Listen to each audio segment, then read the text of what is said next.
¿Qué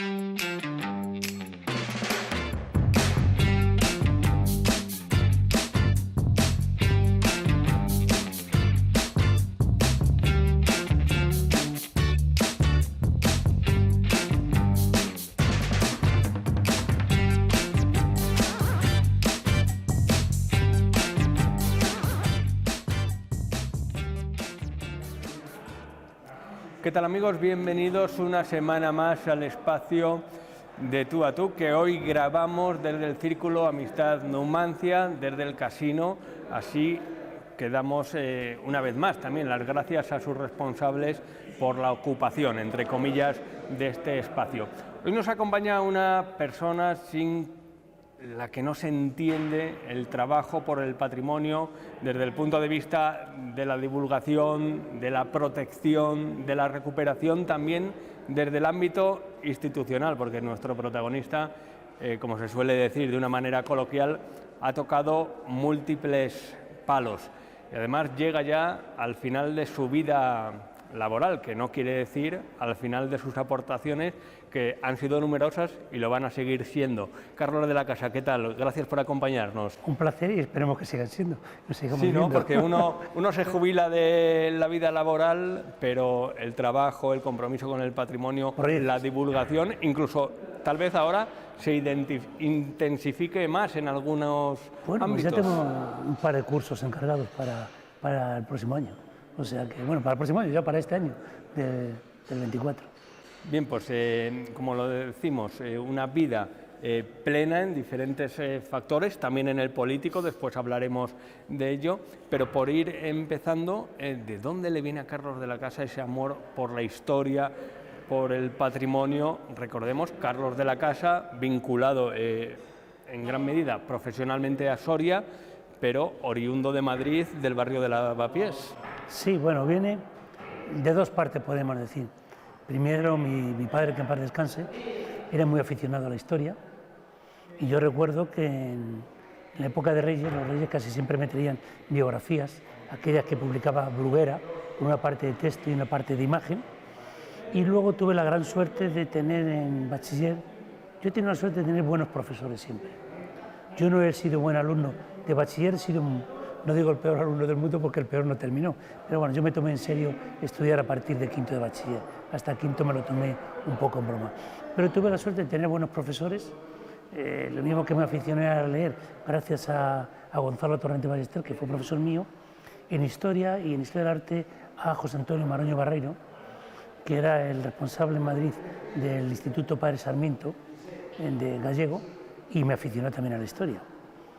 Y luego, en el año 73, en un viaje casual a la región valenciana, Cullera, coincidí con un señor, Juan Jiménez Almerón, ya mayor, tiene 92 años, pero afortunadamente vive, la semana pasada estuve con él, que era el fotógrafo del Museo Arqueológico Nacional y de la Comisaría General de Excavaciones. Yo en aquellos momentos estaba empezando la carrera y además estaba haciendo cursos de fotografía porque siempre me ha gustado mucho.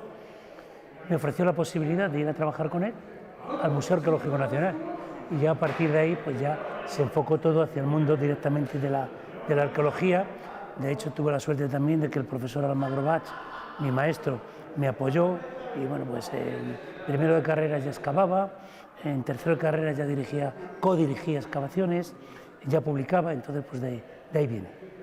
Qué importancia lo de encontrar mentores en el camino, ¿no? Gente que le inspiren a uno en todos los ámbitos, en el periodismo incluso también. ¿Qué labor se está haciendo con los jóvenes ahora antes de proseguir con su carrera? Hombre, yo he tenido siempre la intención de apoyar a todo el mundo, quizás por mi forma de ser, quizás por lo que yo he recibido siempre apoyos, tanto en la vida personal, laboral, como en la vida política. De esta luego hablaremos porque esta es más complicada. Entonces hay que apoyarles, hay que darles oportunidades y hay que potenciarles. Y yo lo he tratado siempre así. Yo que he dado clase en la UNED, mi labor ha ido más por la gestión y por la investigación, pero bueno, he dirigido algunas tesis doctorales, alguna en la Complutense, de temas sorianos precisamente, del Alto Duero, el doctor Dohijo, el Alto Duero en la época visigoda, y luego varias en la que hoy es mi universidad, porque yo, aunque me licencié en Madrid en Historia y me diplomé en Madrid también en Antropología Médica, luego me doctoré en Barcelona en Historia Medieval, me sigo vinculado a esa universidad y he dirigido varias tesis allí, pues dándoles oportunidades y diciéndole, ahí tienes. Ha habido veces porque tenía un proyecto a medio hacer y me interesan estos temas, ahí lo tienes, trabaja tú con él, a mí me tienes detrás. Creo que es clave. Porque a veces tendemos a demonizar un tanto el presente, los que ya hemos pasado de una edad, en mi caso, por ejemplo, de los 40, es decir, antes se hacía de esta manera, antes otra. Al final somos presos de nuestro tiempo y los que conocemos la historia hay dos cosas se sabe entender la evolución, ¿no? Yo, Iván, hay dos cosas que tengo muy claras. Primero, no criticar a los que han estado antes que nosotros, porque cada uno ha dado las posibilidades en base a su tiempo. Ha habido gente que dice, que fíjate los trabajos de fulanito o de menganito. Sí, pero es que me estás hablando de trabajos de los años 20 a los años 30, en arqueología medieval. Es que no se hacía nada, pues es que prácticamente hasta el año 80 que se crea la Asociación Española de Arqueología Medieval, no se había hecho nada de arqueología medieval, quitando la Universidad de Barcelona. Aquí, por cierto, el profesor Alberto del Castillo, el profesor Riu, ya tocaron también temas aquí de la zona de Pinares o de la zona de Santa María de Huerta. Y lo mismo, yo cuando he estado excavando, en ninguno de los sitios que he excavado he finalizado toda la excavación. Siempre he dejado parte de eso que he trabajado para futuras generaciones que han venido y tendrán que venir con mejores métodos diferentes, con mayores posibilidades, porque todo evoluciona y afortunadamente evoluciona en positivo. ¿Cuál es la conexión de Carlos de la Casa, la conexión inicial con Soria? Mera casualidad.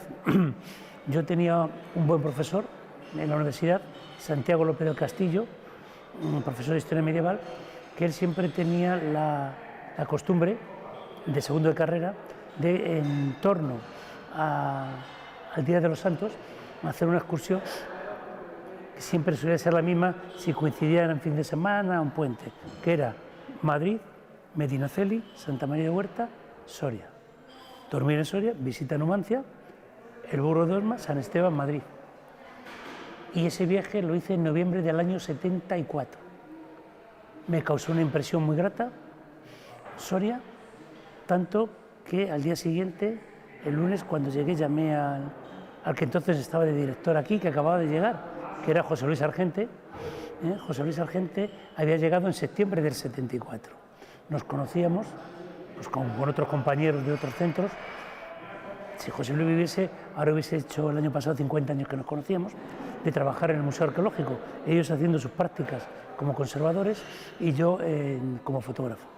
Dije, oye, José, no tienes laboratorio fotográfico, no tienes nada, ¿te apetece que te lo monte? Pues yo puedo ir los fines de semana, si te apetece, yo no tengo problemas para ir, me pagas el hotel y yo voy y empezamos a hacer las fotografías, empezamos a montar el laboratorio, que luego pues, tuvo la suerte de venir un gran fotógrafo como Alejandro Plaza, ¿no? Y así empecé, me enamoré de Soria, empezamos. Yo hubo un momento en que dudé a qué parte de la investigación dedicarme, después de un viaje a Italia, no sabía si dedicarme al mundo de la terracota, sobre todo de la Magna Grecia, con las grandes colecciones que hay en el Museo Arqueológico Nacional, o en su defecto al mundo medieval, cristiano. Se me ofreció la posibilidad de venir a excavar en el año 75 a Tiermes, vine de ayudante de José María Izquierdo a la necrópolis de Tiermes en el 75, volví en el 76 y ya en el 77 codirigí con él, ya pues la tesis de licenciatura la hice sobre Tiermes y luego ya los años posteriores un 50% de mi tesis doctoral también es Tiermes. Ya me vinculé ahí, ya no solamente me había especializado en trabajar sobre necrópolis cristianas, había trabajado en Segovia, había trabajado en Cuenca, había trabajado aquí en Soria. En un momento determinado, en el año 79, vengo a Ágreda, a la necrópolis de San Juan Bautista. En el año 80, el entonces diputado de Cultura y alcalde de Ágreda, Jorge Ruiz Aroz, tenía la idea de crear un servicio de investigaciones arqueológicas de la Diputación. Me dijo, vente, explícanos a la Comisión de Cultura qué es esto. Yo le expliqué mi teoría, me pidieron un proyecto por escrito, hubo otro proyecto, apostaron por mi proyecto, me vine con un contrato por obra o servicio. Yo entonces estaba en la universidad, ya con la beca de formación del personal investigador, dirigida por el profesor Almagro Bat, y me ofrecieron venirme aquí. Un año la compatibilicé, estuve un año trabajando en esto y dije, bueno, yo puedo seguir, pero si esto toma cuerpo. Tomó cuerpo, sacaron oposiciones, oposité, las gané, y así estuve hasta el año, desde el 83, había entrado a la Diputación en agosto del 81, el 5 de agosto del 81 firmé el contrato. Como funcionario en mayo del 83 hasta finales del 85, principio del 86, que se reformó algunos departamentos con el entonces presidente Juan José Lucas y pasé, sin dejar de llevar el Servicio de Arqueología, pasé a llevar el Departamento de Cultura. Bien, pues lo que empieza, como él mismo ha definido, como una casualidad, pues lo que ha dado de sí, ¿no? Todas décadas de trabajo por el patrimonio soriano. Difícil llegar a todo el patrimonio soriano, ¿no? Continuamente vemos enclaves que están en dificultades, despoblados, sobre los que si se habla hay que tener cuidado para tampoco enseñarlos mucho y hay que tener esa doble vertiente. ¿Qué hacemos? Lo protegemos, lo consolidamos, se restaura, hay también ese debate ahí abierto, pero difícil llegar a cada rincón de la provincia, Es ¿no? imposible, ni siquiera con todo el presupuesto de la Junta de Castilla y León se podría resolver el patrimonio que tiene Castilla y León y por ende lo mismo que se puede decir de Soria.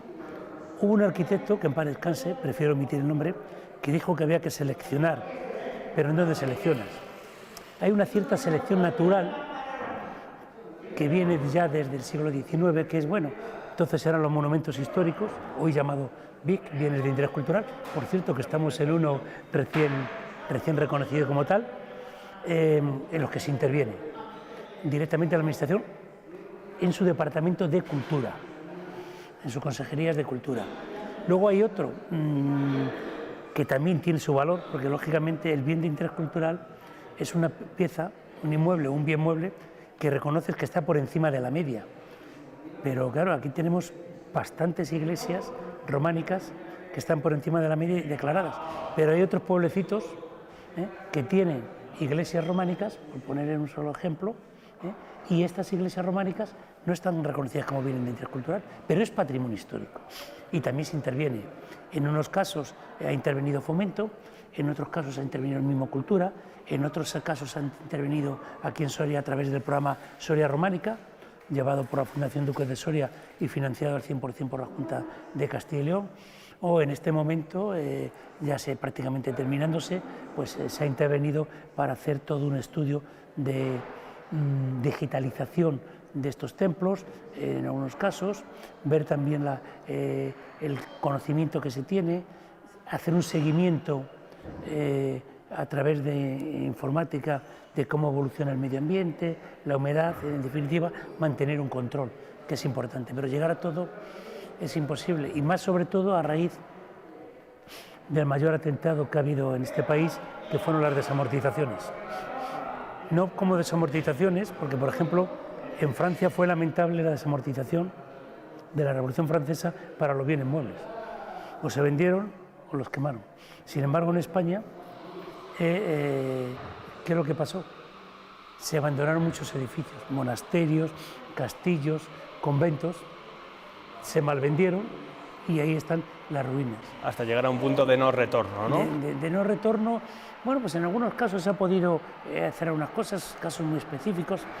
En Paones, por ejemplo, la iglesia, que prácticamente solamente se conserva una parte del pórtico y la parte interior con el ábside, pues se ha podido salvar, pero son casos muy específicos, muy concretos, que se han intentado ir a una consolidación de las ruinas, porque luego también habría que ir y pensar si vamos a consolidar o vamos a restaurar. Numancia, como tal vez la más conocida, la joya de la corona del patrimonio soriano, está en el lugar que se merece. Vamos a ver, sí y no. Yo diferencio dos temas y que conste que yo no soy especialista en el mundo celtíbero romano. Numancia tiene dos valores. Tiene un valor arqueológico importante. Tan importante como puede ser el valor arqueológico que tiene, sin salir de la provincia, Tiermes, o tiene Usama, o Upsama. Pero luego tiene un valor simbólico, tiene un valor histórico, tiene el valor no tangible, que es el valor de la defensa que se hizo ante el Imperio Romano. El relato, ¿no? Que se habla tanto ahora, ¿no? Eso, ¿qué ha conllevado? Eso ha conllevado que un día, si vemos un partido de fútbol, vemos que el equipo está haciendo una defensa numantina.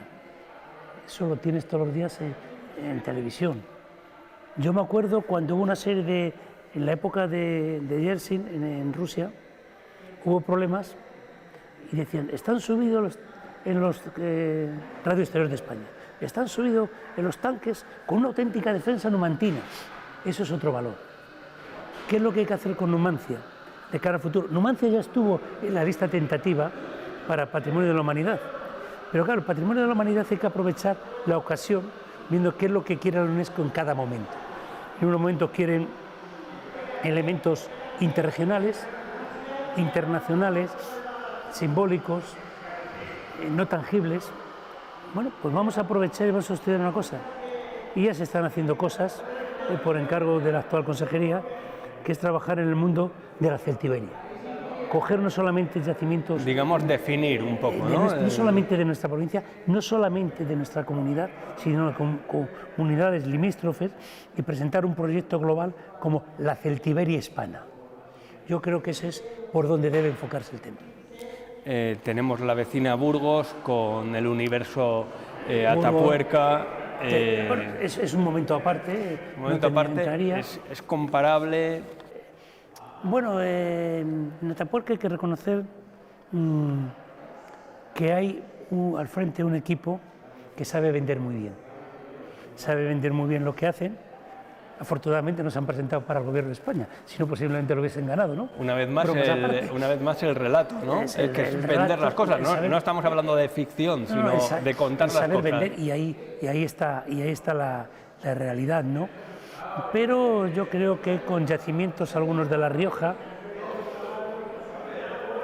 bastantes de Aragón, algunos de Castilla-La Mancha, fundamentalmente Segovia, sí se podía hacer ese complejo celtibérico, Burgos, para intentar relanzarlo como peso específico. Luego ya hay actuaciones concretas, que ahora se están haciendo también, de volver a tocar un poco, actualizar los planes directores que se hicieron ya en la década de los 90, y ver hacia dónde se pueden enfocar en estos momentos.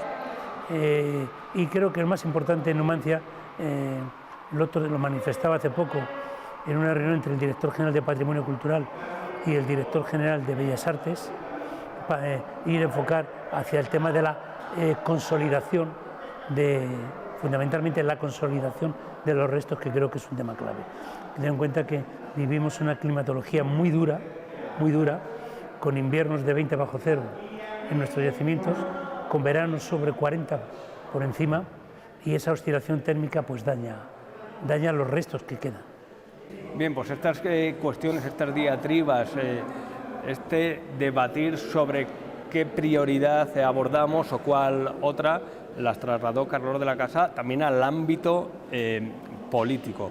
¿Cómo empieza esa aventura política donde no sé si donde más a gusto se sintió fue al frente de la Dirección General de Patrimonio? El otro día lo dije y como lo dije públicamente no lo puedo negar. Fueron los 5 años y 28 días más felices de mi vida profesional. Tuve la suerte de tener un magnífico equipo, tuve la suerte de tener un consejero que me dio carta blanca, tuve la suerte de coincidir con un presidente, Juan José Lucas, que cada vez que le llamaba para pedirle más dinero para la dirección general, la prueba es que yo cogí la dirección general con el presupuesto del año 93 ya aprobado, que estaba llegando a los 4.000 millones, y me marché de la dirección general con los presupuestos del año 99, 5 años después, entregado en las Cortes, con 12.000 millones. O sea, multiplicamos por 4 hablo en pesetas. Y entonces, claro, eso fue una suerte tremenda, un magnífico equipo, y hicimos, pues bueno, pues bastantes cosas. Para empezar, hicimos el primer plan regional de catedrales que se hizo, con el plan director de las 11 catedrales de Castilla y León. Se hicieron los planes directores de muchos yacimientos, Usama, Tiermes, Numancia, Yecla de Yeltes, diferentes, Clunia. Se hicieron aulas arqueológicas. Aquí, por ejemplo, se hizo el aula paleontológica de Villar del Río, el aula que todavía se mantiene en Usama. Se hicieron también el primer plan de intervención en el patrimonio histórico. Se empezaron a pensar a nivel regional en recuperar plazas. Se recuperó la plaza Coso Taurino, pero plaza en Peñafiel, por ejemplo. Se trabajó en la iglesia de Santa María de Aranda, tu ¿no? tierra, Sí. de Aranda. Se compró ayer en televisión, veía que sacabais un programa, yo creo que fue ayer, sobre el bosque de Béjar. Se compró el bosque de Béjar a medias con el ayuntamiento. Está hablando de diferentes latitudes geográficas y supongo diferentes sensibilidades políticas, diferentes ayuntamientos con diferentes siglas. Hoy se traslada mucho ruido a la primera plana, pero detrás hay mucho trabajo de colaboración, de entendimiento, de puntos de encuentro, como es el suyo, ¿no? El patrimonio no tiene color, ni tiene color, y yo diría ni tiene consejería. Yo recuerdo en aquellos momentos contactos, por ejemplo, con la Consejería de Fomento, entonces llevada por Jesús Merino, en el cual se empezó a potenciar la intervención en el patrimonio que no era BIC. Recuerdo contactos con la Dirección General de Agricultura y Ganadería, llevada por Óscar Reguera en la época de Isaías García Monge de consejero, en la recuperación de palomares. Aquí se recuperaron algunos, pero en Tierra de Campos, tanto en Valladolid como en Palencia, se hizo una recuperación impresionante. Es decir, y ayuntamientos con todos. Yo tuve contactos, por ejemplo, toda la parte de la muralla de Astorga, y era un ayuntamiento de diferente color, el de Astorga, con la Junta de Castilla y León. Yo es que esto es como en lo personal. Yo tengo, una cosa es el trabajo, otra cosa es la política y otra cosa son los amigos. Y cada uno los tiene en donde los tiene que tener. Sí, pero parece como que vende más el ruido político, la falta de entendimiento, la bronca en los últimos tiempos. Y luego se nos olvida que hay un día a día de trabajo, de colaboración, de proyectos comunes, ¿no? He trabajado en muchas cuestiones. Hace breves momentos, antes de entrar en esta charla, te hablaba de mi amigo Chema Crespo. Pues hemos trabajado en proyectos muy interesantes de la provincia de Palencia, ¿no? O también con otros de ideas diferentes de Burgos. Hay formas de trabajar. A mí siempre me ha gustado. Hay temas que no son indiscutibles, hay que hacerlos porque hay que hacerlos.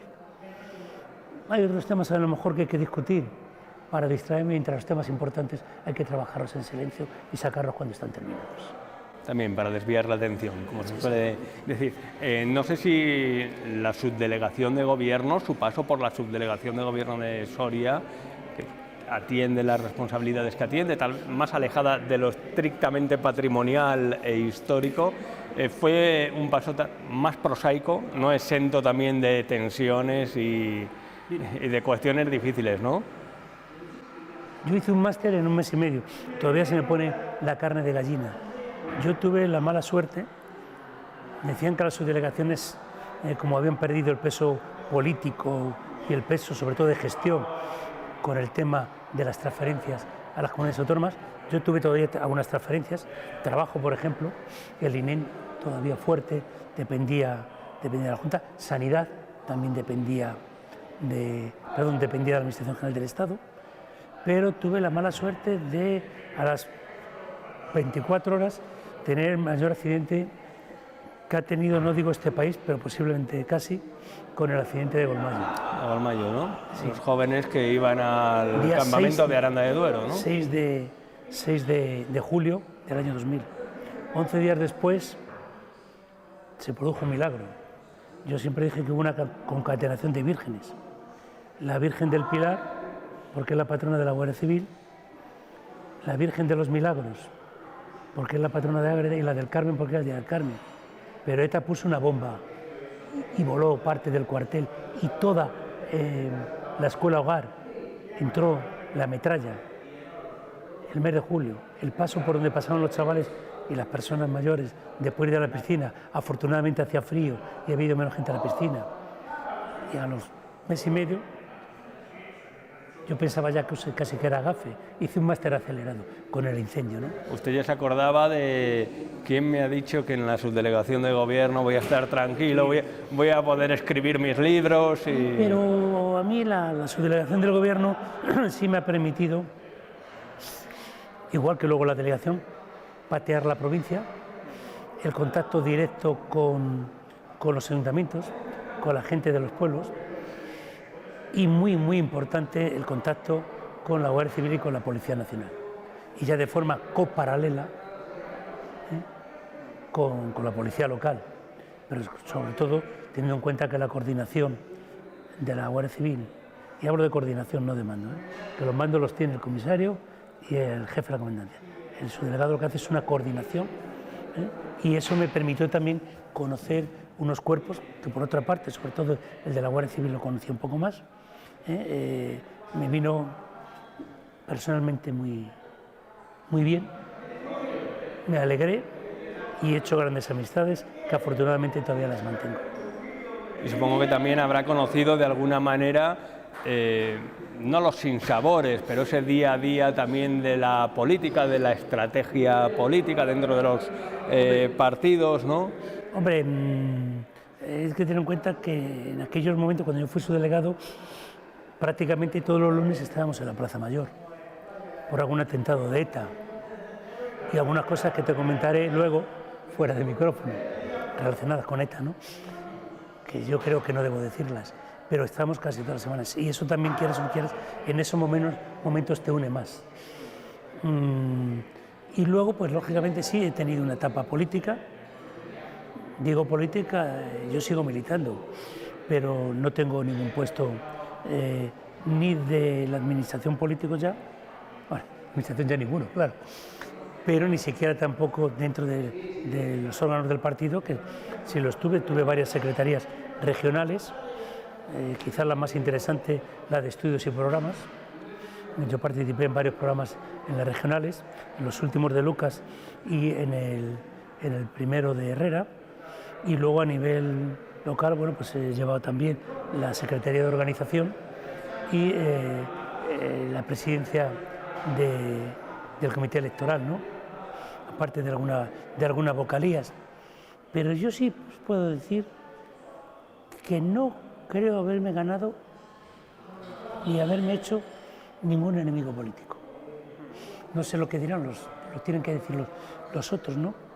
Entre otras cosas porque yo creo que en política no debe haber enemigos, tienen que haber adversarios. Y como por encima estamos las personas, pues todos saben cómo lo debes plantear, y también teniendo en cuenta lo que se te mande. Y yo he tenido la suerte que en ningún momento me han mandado que me enfrente con nadie. Pero sí que es cierto que da la sensación de que en el ámbito de la política, también en otros ámbitos, pasan unas personas, llegan unos equipos, se deja a otros de lado, va todo excesivamente rápido. Nadie está para que le den las gracias, ¿no? Ni para exhibiciones de gratitud, pero al final es una rueda que va no triturando gente, pero en algunos momentos da la sensación de que algunos se las apartan. Hay que diferenciar entre los clines y la tela, los clines y los pañuelos, ¿no? Lógicamente tú estás en un sitio determinado, una vez que has terminado tu labor en ese sitio, por el motivo que sea, entra otra persona, entra otro equipo, y ese otro equipo, bueno, pues tendrá la posibilidad de inaugurar cosas que tú has empezado y de la misma forma que tú has tenido la posibilidad de inaugurar cosas que empezaron otras personas. Eso es normal, pero eso es normal en todo, en la vida, en donde pases. Tú estás en la docencia, preparas a un chaval muy bien para que inicie una carrera. Yo me acuerdo de mis profesores de bachiller, pero es quien al final pues toma su última decisión por el profesor universitario, ¿no? Pues eso es en realidad. Pero también hay que tener en cuenta muchas veces, y ahí es en donde yo creo que se peca un poco, que no hay que utilizar Kleenex en política, ni en nada en la vida. Eso, coges el Kleenex, lo usas y lo tiras. Mejor utiliza un pañuelo de tela, cuando no lo necesites, lo lavas, lo guardas y lo tienes ahí, porque nunca sabes cuándo te hará falta. Bien, en esta última etapa también prolija en proyectos como jefe de servicio territorial, además de patrimonio, de cultura, de turismo, de deporte también, ¿no? Son muchos ámbitos y muchos frentes. ¿Cómo fue su última semana? Porque supongo que esa despedida se ha prolongado porque al final uno va dejando cosas pendientes, ¿no? Bueno, yo tuve la suerte de que cuando salí de la delegación, de la subdelegación de gobierno, tenía tres posibilidades: volver a Diputación, a llevar el Departamento de Cultura, quedarme en la subdelegación, puesto que estaba homologado. Yo soy funcionario de la administración local, como he dicho anteriormente. Estaba homologado a nivel nacional, quedarme en la subdelegación con otros compañeros y quedarme a disposición del secretario general. O una tercera, que fue la posibilidad, que me la tengo que agradecer, que es la posibilidad de ir a Cultura de la Junta, que fue una posibilidad que me ofreció Alberto Gañán, al cual se lo tengo que agradecer eternamente, porque volví otra vez a tener contacto con una amplitud y sobre todo con Valladolid. Y en cuanto a la última semana, ¿qué dices tú? Bueno, pues ha sido una semana muy grata, porque bueno, ves al final que no lo has hecho todo mal cuando la gente te recuerda. Empezó una semana que tuve una despedida en Valladolid, organizada por la Dirección General, por los funcionarios de la Dirección General de Patrimonio de Castilla y León, en la cual bueno, pues hubo 5 directores generales. Hubo directores generales anterior a mí. La verdad es que, quitando Pío García Escudero, que me llamó por teléfono, estuvieron todos los directores generales que ha habido de diferentes colores. Había directores generales del Partido Popular, había directores generales de Ciudadanos, o el actual de Vox, ¿no? Y todos los compañeros, mi equipo completo, mi Dream Team, que esos son los auténticos valedores y son los que realmente hay que agradecerles el trabajo que se hizo en aquella época. Estuvo mi antigua consejera, luego Fernández Zarufe. Luego también tuve una despedida aquí con los compañeros del Servicio de Cultura, Turismo y Deportes, unido a los centros que dependen también del mismo. Y por último, bueno, pues también tuve una despedida de lo que es los compañeros de la Comisión de Coordinación a la delegación, a la cual bueno, pues se unieron también 2 personas que de agradecer. Lo organizó Yolanda y Gregorio, 2 personas que, aunque ya no forman parte de la Comisión de Coordinación, sí lo formaron en mi época, y es de agradecer que estuviesen, como fue la que fue mi asesora, María Jesús Martínez Crespo, o como fue mi jefe de servicio de fomento, hoy director general de carreteras, Jesús Puerta. Esperemos que no se haya dejado a nadie, ¿no? Pero ha hecho un repaso somero de estas jornadas de despedida. Antes de despedirnos, precisamente nosotros, cuéntenos, ¿qué es eso de ser cronista de Medinaceli? Bueno, la verdad es que yo he tenido, como he dicho, al no hacer enemigos, pues a veces haces amigos, ¿no? Y has tenido ciertos reconocimientos. Hijo adoptivo de Mogarraz, por ejemplo, en Salamanca, de Villanueva de Valdueza, en El Bierzo, de Ágreda, en nuestra provincia, visitante de honor de la ciudad de los Almirantes, Medina de Rioseco, miembro honorífico del Instituto de Estudios Bercianos, y otros muchos, ¿no? Pisoraca, en Palencia, por el trabajo que hicimos en su momento. Fundamentalmente me refiero a mi equipo, que es el que tiene labor, porque bueno, uno puede tener una idea, pero si no tienes quien pergeñe, si me permite la expresión, esa idea y que seamos todos capaces de llevarlo adelante, no sirve para nada. Y en un momento determinado, bueno, pues por diferentes motivos nos vinculamos al tema de Medinaceli, que también es la primera localidad soriana que yo conocí, lógicamente con mi profesor López de Castillo, porque es la primera que parábamos, ¿no? Luego seguí trabajando. Yo en el año 80 excavé Medinaceli, excavé, ¿quién me lo iba a decir? Excavé lo que todo el mundo llamaba la sinagoga, por encargo del entonces director general, Javier Tusell. Excavamos para ver si era o no era sinagoga. Me acuerdo de una fuerte discusión con él. Hay que decir, ni hay base para decir que es sinagoga y tampoco hay base para decir que no. Con el tiempo eso ha producido 2 libros.